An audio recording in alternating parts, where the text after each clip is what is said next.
Maybe it's a classic or maybe a flop. Has Katie seen it? She probably has not. She'll sit down and watch it if it's good or it's bad. Hey, have you seen this? No, Katie hasn't seen that. Hi, I'm Katie, and if I had a nickel for every time someone said to me, wait, you haven't seen this movie? Oh my God, you need to see this movie, I'd be very rich.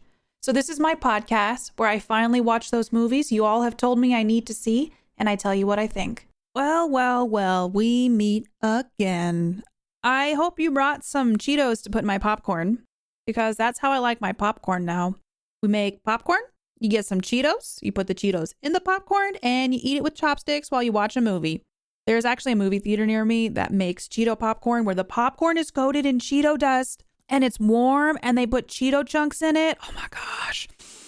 I haven't had that in such a long time. I haven't been to the movies in a long time. I've just been watching movies at home. So maybe one of these days I can go get myself some Cheeto popcorn. But until then, there's a Cheeto popcorn hack.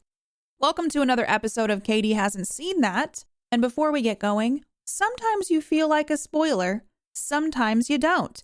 So there are spoilers ahead. Keep that in mind, because today I'm watching Hackers. I don't know why I said it like that. Today I'm watching Hackers. This movie has been recommended to me so many times. People are like, have you seen Hackers? I'm like, no, I haven't. I think Matthew Lillard comes up a lot in conversation, or there was a stretch of time that he did. And Matthew Lillard is in Hackers. So is Angelina Jolie and Jesse Bradford. If you don't know who Jesse Bradford is, he was a hot item in the early 2000s. He was in Clock Stoppers, Bring It On, Swim Fan. If you know any of these movies, you're like, oh, I know who Jesse Bradford is. He had a minute or two, and I didn't know he was in this. I wonder how young he'll be in this, because this movie is from 1995, which, you know me, I love me my 90s. 95 can be an iffy year for movies for me, though, so I'm very curious how this one's going to go. Hackers is listed as a thriller crime, which I love thrillers. I've noticed in my adult years, I don't know how else to put it, I really like thrillers. Like, I don't like mysteries. Mysteries can be boring, but thriller mysteries, those are usually a 10 out of 10. Anything that'll keep you on the edge of your seat, I'm down for. So this is allegedly a thriller. It's directed by Ian Softly. Oh, and he directed one of my favorite films, K-Pax, which I feel like I can't like anymore because Kevin Spacey's in it. K-Pax has an amazing soundtrack as well. K-Pax was a movie with Jeff Bridges, He Who Shall Not Be Named, and it was about a patient at a mental hospital who claimed to be from another planet called K-Pax, and Jeff Bridges, who played the psychiatrist, tries to help him. And I really liked that movie, and I'm sad that it is tainted a little bit now. It's not tainted a little bit, it's tainted a lot, and it doesn't hold that same feeling that it used to when one of the actors in it wasn't a complete piece of shit. So, I kind of hate that now. Like, I don't know why people can't just be good people. I just don't get it. Because not only do you just be a piece of shit, you ruin stuff in the process for not only yourself, but for many other people. So hopefully Hackers will replace K-Pax for me. And I don't know. Now I'm putting a lot of weight on this movie. I'm like, this better fill that void of a movie that I used to love a lot. Sorry if I got weirdly serious for a second, but I get a little frustrated about that. It's like, full disclosure, Kevin Spacey used to be my favorite actor. And then I start to feel foolish because I'm like, I should have realized that he was a piece of shit. But I didn't. And so I had all these movies that I had loved that he had been in. Hindsight is 2020. You learn about somebody, something comes out about them. It's just like this deep sense of disappointment. Because sometimes it's like that was one thing that I was sure of in my identity was I like these movies. And then it almost had to like reconfigure that in my brain and what those movies meant to me, if that makes any sense. I could just be talking into the literal void and everyone's going like, okay, Katie, whatever you say. But if you kind of understand what I'm saying, let me know so I don't feel so crazy about it. But I'm kind of excited about this one now because it's actually directed by the same person. What do I think Hackers is about? Literally no idea. I think it's a bunch of high school kids. If I'm going based upon very few things I've seen about this movie, hacking into a mall store What are they hacking into? Oh my God. What are they hacking into? They have to hack into something. Maybe they're hacking into the mall to open up the mall in the nighttime so that they can hang out in the mall. So they're overriding the mall security system and these kids are hacking it. And that's what I think Hackers is about. Stay tuned to find out if I'm correct. I feel like there's a 50-50 chance I'm spot on or 100% completely wrong. Let's check out box office. Apparently the budget for this movie is an estimated $20 million. The gross worldwide is $7,563,728. So clearly it didn't make up what it's estimated to have cost to make, but I believe this is like a cult classic. People love this film. Sometimes you make movies that don't make a lot at the box office, but they make a lot of memories for people in their hearts. I don't think this takes into consideration DVD sales, VHS sales, Blu-ray sales, digital sales. So I'm sure there is other, obviously, money that goes into this, but this one did not make back what it was estimated to make. So what are the ratings for Hackers? Where does this land on any of the scales? On Internet Movie Database, we got a 6.2 out of 10. Oh, Rotten Tomatoes is 31%. Metacritic, 46%. But guess what? 81% of Google users like this movie. Oh, damn. That's a lot of low ratings on Rotten Tomatoes and Metacritic. I don't think we've seen that in a while. So I guess I should go watch Hackers and see if I end up on the Rotten Tomatoes side of things or Google users. I'm going to go hack myself some popcorn in my microwave because it's fun to pretend sometimes. Okay, I'm going to go watch this movie and I will let you all know what I think. It has been many moons, but I am back and I watched Hackers. It is much later than I had originally watched it. Life just kind of went to 160 miles per hour. And so finally, I am recording the second half of me watching Hackers. It's also 102 degrees here. Previously, not too long ago, 103 degrees. And I just did an hour-long weights workout. I'm what you might call exhausted, maybe a little sweaty, trying to stay on top of working out because I think it's one of the few things that keeps my brain from exploding and also just allows me to think more clearly. And so I've been still trying to work out despite, a small apocalypse rolling through, small heat wave. But I digress. It's time to talk about Hackers. This movie is full of so much 90s goodness. And also, if you ever needed someone to understand what it was like to be alive in the 90s, just show them this film. Like, I'm thinking somebody who's Gen Z, which apparently are called Zoomers as well, which is very confusing. There are too many labels for the generations at this point. I need one label. Gen Z works fine, but we got Zoomers and apparently Generation Alpha. Like, who decided that that was a good name? Oh, let's call them Generation Alpha, which I know it's the Greek alphabet, but alpha has taken on such a different meaning in the last several years. We've all seen the things about alpha males and dating gurus, and I don't think Generation Alpha is the way to go. This is not the route we want to take. Just going to say that right now. Let's begin, obviously, with a little synopsis about what this movie is, because people on the internet already have worded the movie plot in a better way than I could ever explain. A teenage hacker finds himself framed for the theft of millions of dollars from a major corporation. Master hacker Dade Murphy, aka Zero Cool, aka Crash Override, has been banned from touching a keyboard for 7 years after crashing over 1,500 Wall Street computers at the age of 11. Now keen to get back in front of a monitor, he finds himself in more trouble than ever. There is just a lot about this movie right out the gate. Starts with the young kid in court just getting sentenced to not touching computers because he's such a badass hacker. And literally, it's about this character, Dade, who turns 18 and then he can use computers again and legitimately just starts hacking immediately. But I have a lot of questions about this movie just purely because it makes it seem like there's a lot of teenage hackers in real life. Is this a thing? Are there like groups in high schools that are just like, is there a hacker club? Because I just feel like, how were there so many hackers in one area? I'm getting ahead of myself. This movie starts off, I thought it was really interesting that they used the cityscape and circuit board transition. I thought that was neat. I mean, it was very dated looking because it's from 1995, but I appreciated it.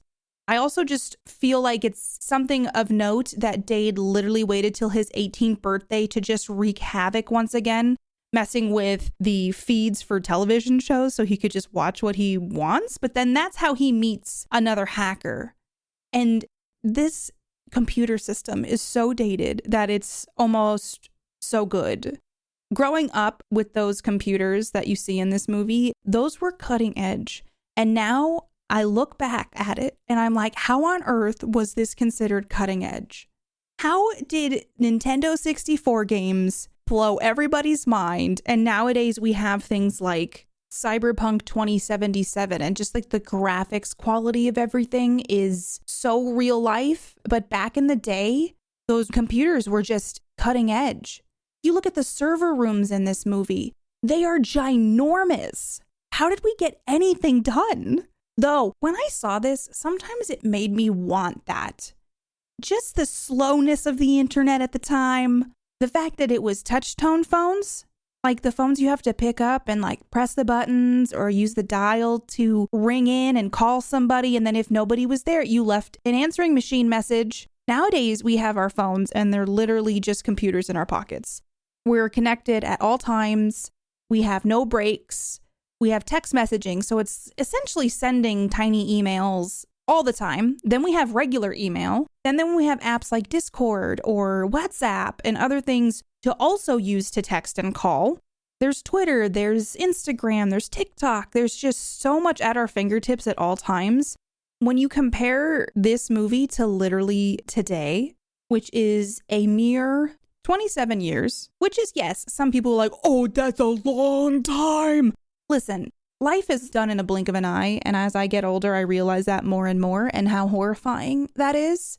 Also, I'm a medical coder and I had to fill in for a coworker recently. So I've been doing inpatient charts, which means people who come in who need to stay at the hospital. And legitimately, how fast life can just change in an instant. And you can get sick and something could happen. There's a lot of people who get hurt by drinking and driving ATVs. So this is a PCA. A PCA? What the hell is that? Too many computers on my brain.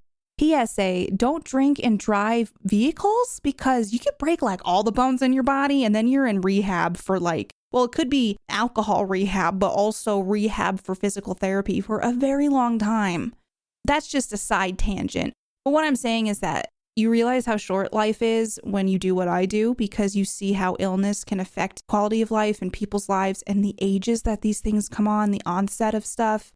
So 27 years ago is, yes, some time has passed. I just remember as a kid, I was in public school for quite a long time. My parents pulled us out of school when I was in 5th grade, which is its own story, its own ball of wax. But I remember when I was in school, 2nd grade, 3rd grade, if you got your schoolwork done early, they had an Apple computer in the classroom. And you got to go play games on the Apple computer like Lemonade Stand. If anybody remembers Lemonade Stand, you know what was up. Storybook Weaver, Oregon Trail, all of the hits, all of the classics. And that was just such a special thing. And nowadays, you're on an airplane, everybody's playing Candy Crush.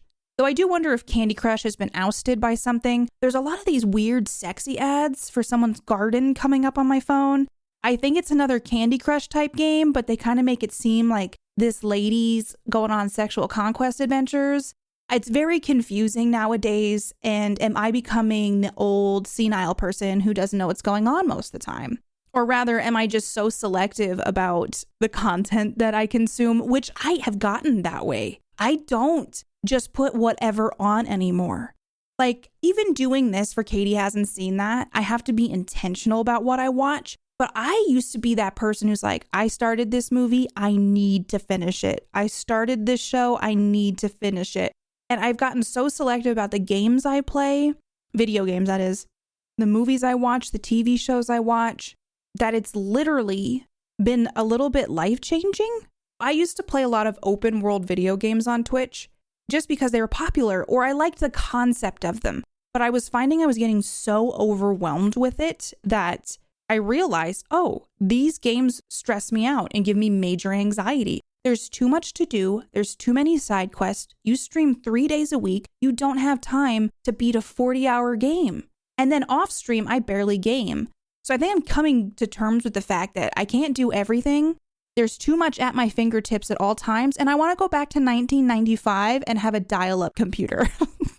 Do any of you ever feel that way where you're like, I'd be good just like hearing the screeches of old dial-up connecting and then having a 3 megabyte image load in sections very slowly?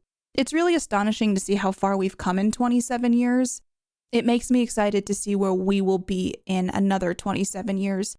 All of that tangent to say is this movie's a little bit of a time capsule moment. And if someone was like, hey, what was it like when you were a kid? Slap this bad boy on and be like, the same year Lion King came out, so did this. Check out this sweet, sweet technology. I suppose I should talk about the movie a little bit more than that. So let's just do that real quick. Before I move on, though, from the technology comparison, I did recently play a game called Alien Isolation. And if you've seen the Alien movies, the technology in it is obviously from the late 70s, 80s, which, can I just say, a movie from 1979 literally killed it. Sometimes you see movies from older generations that just have better practical effects and tech design than some modern movies, and I have to applaud those, and so Alien is one of those. But I also played the video game Alien Isolation, which, even it being a modern game, they carried that dated technology through the video game, and I loved it. It just worked so well. It was like DOS programming type stuff. I don't know. That was just the thing I thought of as I watched this movie, with the computer tech being a little bit more dated. But that doesn't mean that dated doesn't mean practical. Hackers, 1995, a movie I should talk about now. I liked the editing in this movie. They did a little weird, kind of janky slow-mo at the beginning with the kid leaving the courtroom kind of deal. But overall, I really did like the editing that they did in this movie. None of these kids looked like they were high school age. I gotta point that out. Let's go through the main characters. We had Johnny Lee Miller playing Dade Murphy, aka Crash Override, aka Zero Cool. Angelina Jolie, she looked very young in this, played Kate Libby, aka Acid Burn. Jesse Bradford was in this. And the whole time I was like, because I know Jesse Bradford from Clock Watchers. Is that what that movie's called? Excuse me, I looked it up. It's Clock Stoppers. Also, Bring It On. I think I may have mentioned that in the intro. But he is a baby in this. So I felt like some of the actors looked like they were late 20s, and then some of them looked like they literally were in high school.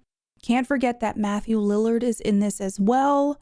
He plays Emmanuel and also Serial Killer, aka Serial Killer.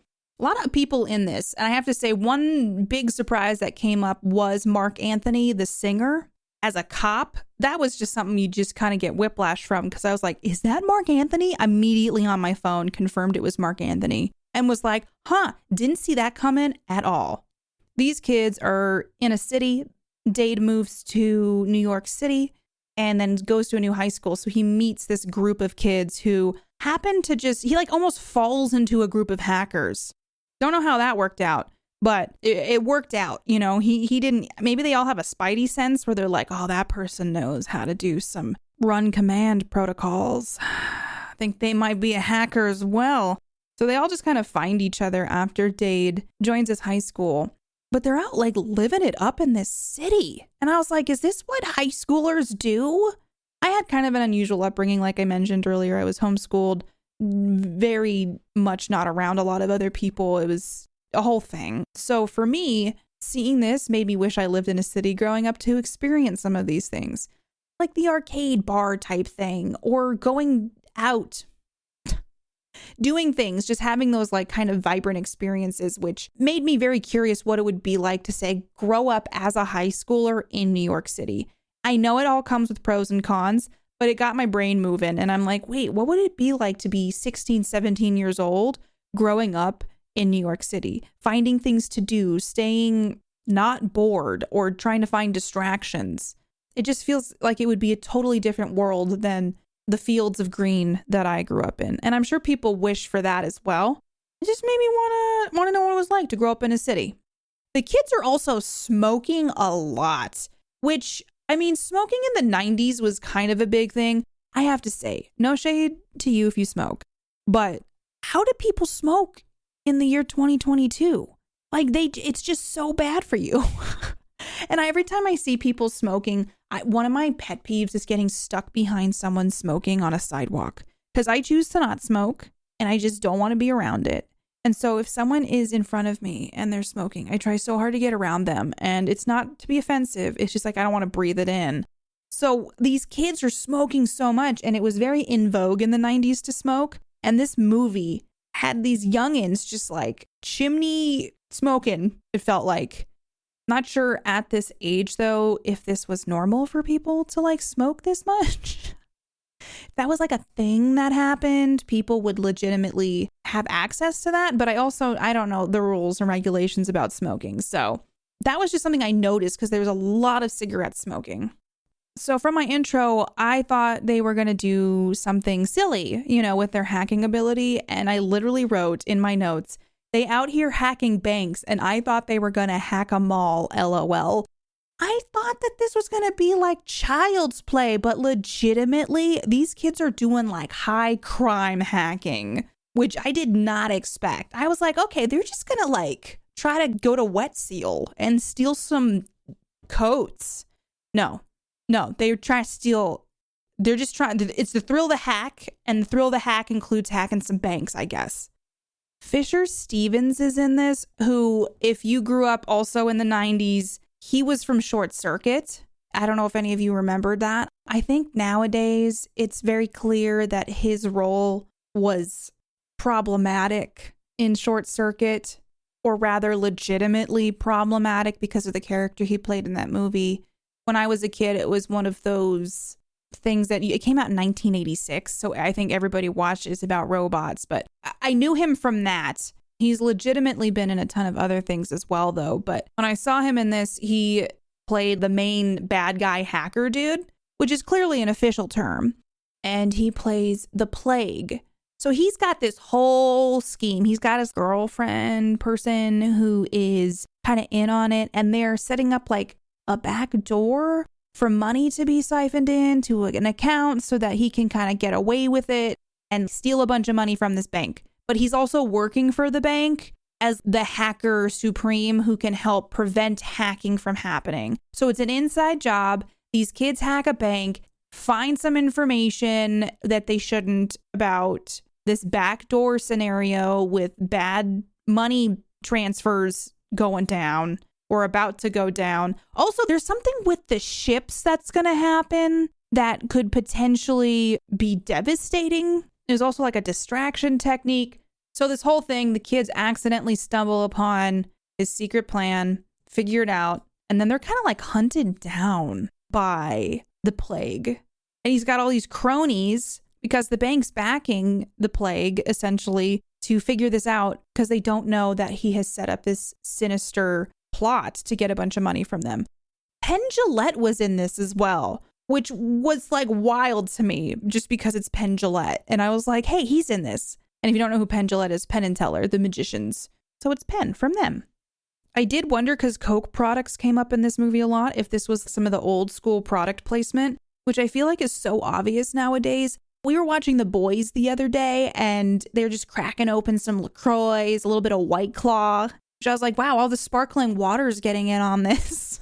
So I think Coke had a little bit of a, hey, we'll help fund your movie a bit if you put a bunch of Coke products in your movie. So I definitely noticed that. Didn't make me buy any because I don't really drink soda, but I did notice it.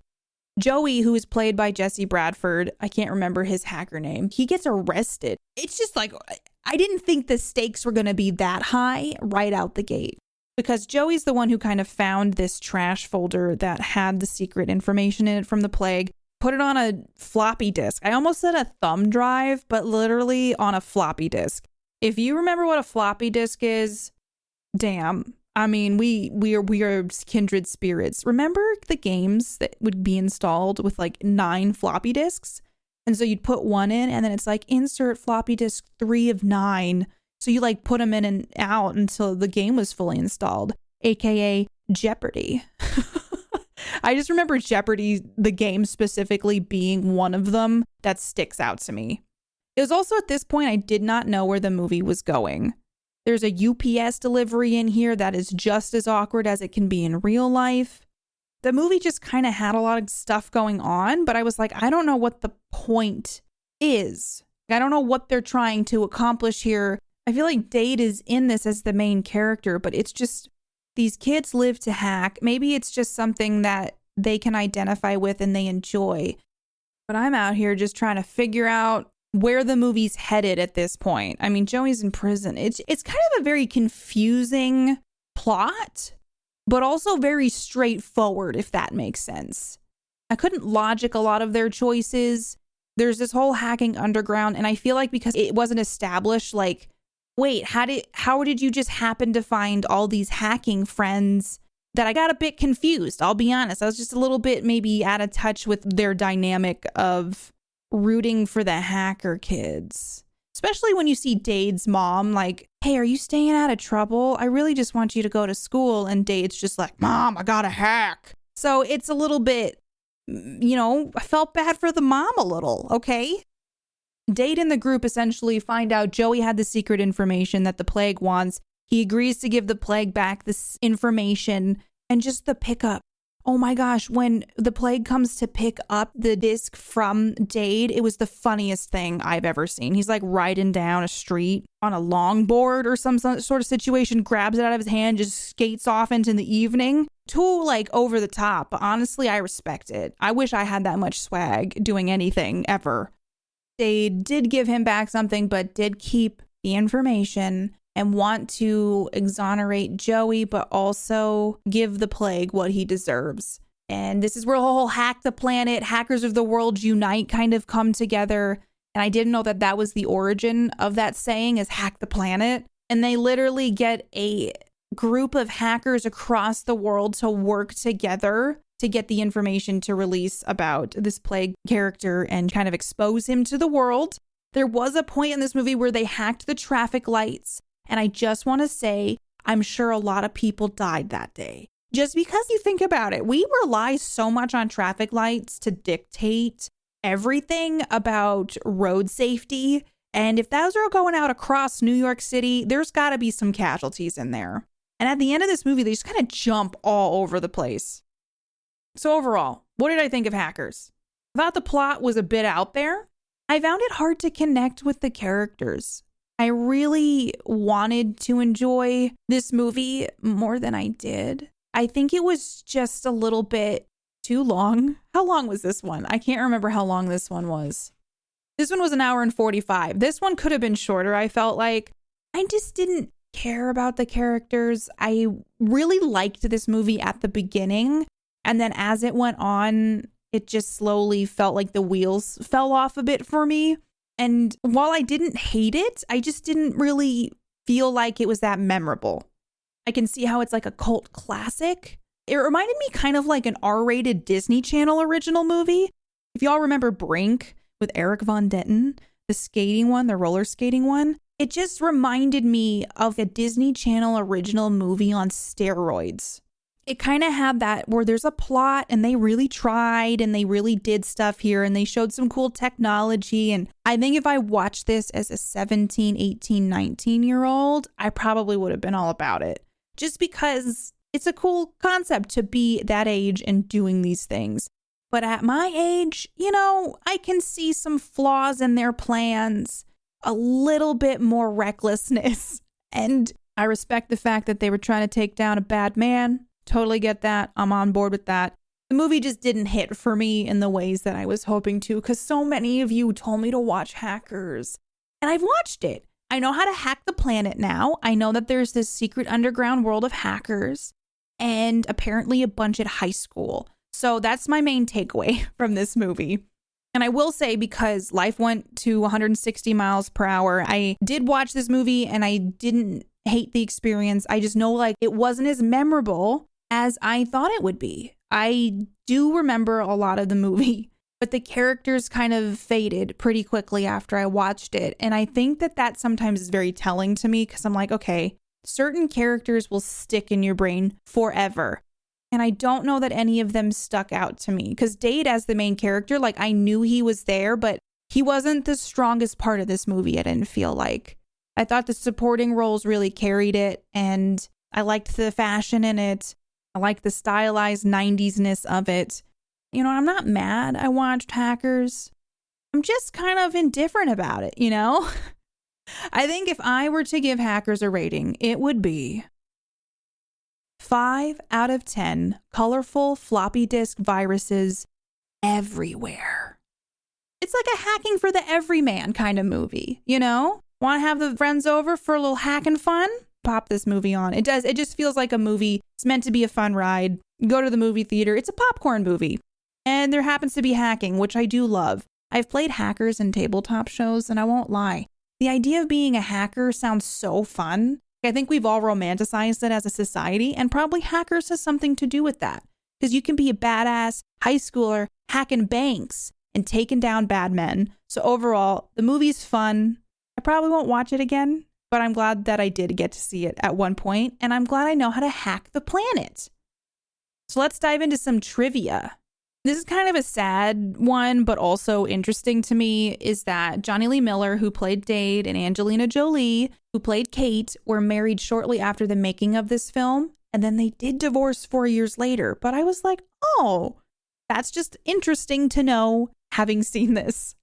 Apparently, the hacking sequences, which are the scenes where you see inside of a computer, are mostly motion-controlled models, because director Ian Softley thought that actual computer graphics would look too artificial, which I don't think that's an incorrect assumption for 1995. I'm a huge fan of practical effects. I know nowadays CGI can do so much, but I'm a big fan of practical effects and utilizing that where you can, because I feel like it just makes everything more visceral, and I really enjoy that.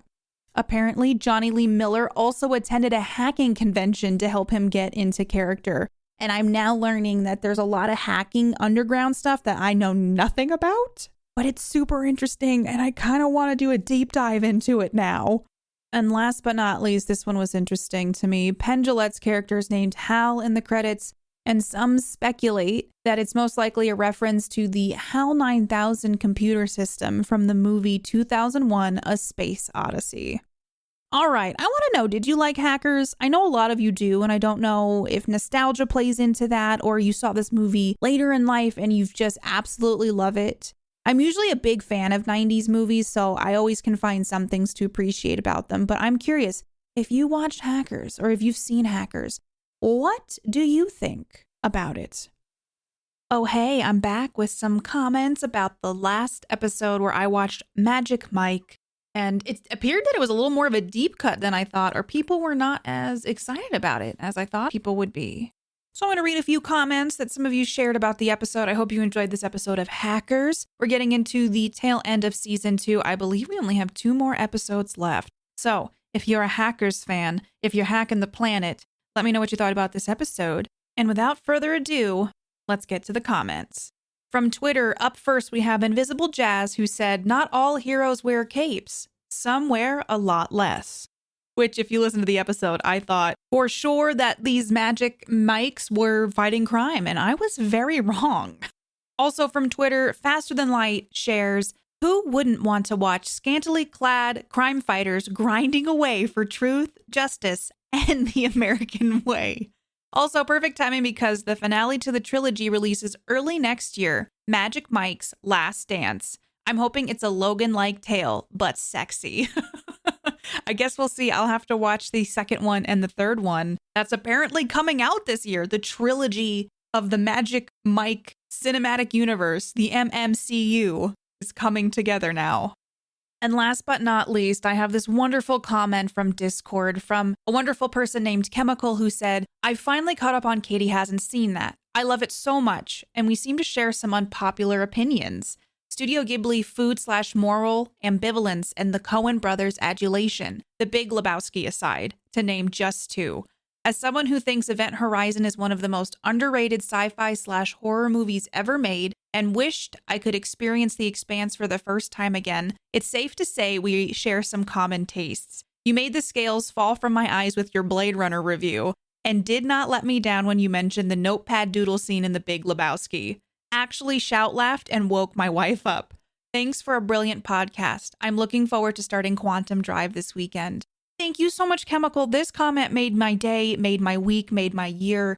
Katie Hasn't Seen That is a passion project, so it makes me happy to know I'm not the only one who has my hot takes and controversial opinions, but also just that people listen to and enjoy it. So thank you so much for sharing that in the Discord, and I hope you enjoy Quantum Drive, which is my other podcast, y'all. If you don't know what that is, it is one I do with my friend, Rob. We talk about the TV show The Orville, and we have interviews with the cast and crew, so go listen to that one as well.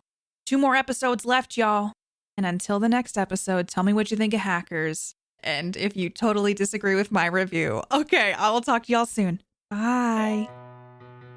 If you want to hang out with me more, or if you just want to yell at me for my thoughts on a specific movie, I stream over on Twitch at www.twitch.tv/KatiePetersPlays. If you'd like to support the podcast and buy me a coffee to fuel my reviews, you can over on Ko-fi at www.ko-fi.com/KatiePetersPlays.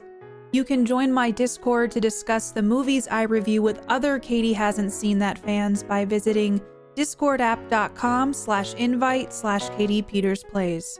If you enjoy Katie Hasn't Seen That, please leave a 5-star rating and review wherever you listen to your podcasts. It helps others find the show. Also, feel free to follow and chat with me on Twitter at PlayKatiePlay and on Instagram and YouTube at KatiePetersPlays. Music written and performed by Mark Can Do It. Katie Hasn't Seen That is a part of the Geek Generation Network.